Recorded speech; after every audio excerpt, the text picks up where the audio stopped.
We know the pandemic has had a serious impact on kids' learning as well as their social and emotional well-being. So how do you help students bounce back who've fallen behind in the pandemic? Well, we spoke with teachers at Parkway North High School and Sorrento Springs Elementary.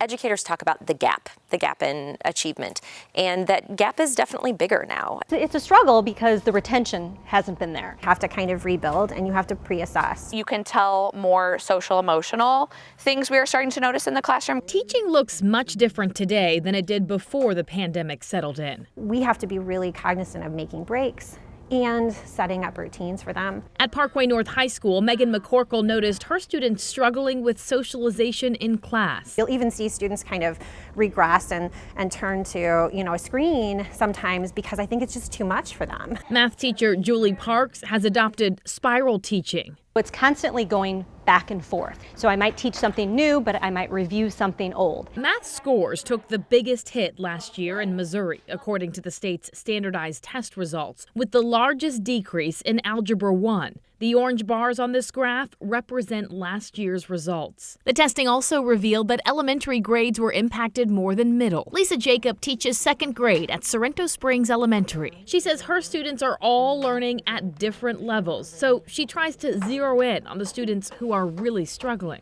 Instead of teaching one lesson to the whole entire class, we do small group lessons now. There are some that are farther behind than what they have been in the past, but to me, they're still learning. All the teachers say the test scores are 1 mark in time and do not define their students. This does not mean that this is who you are as a learner for the rest of your life. I keep changing things.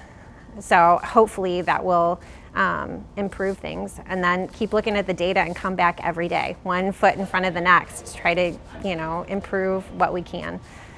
They are all so passionate, and they all told me the biggest positive to come out of the pandemic is that students have gained a sort of grit and drive that has helped them become independent thinkers. And they say the best thing that parents can do for their kids at home is to try and stay positive, because we know positive energy, Anthony, is contagious. Yeah, and listen, actively listen.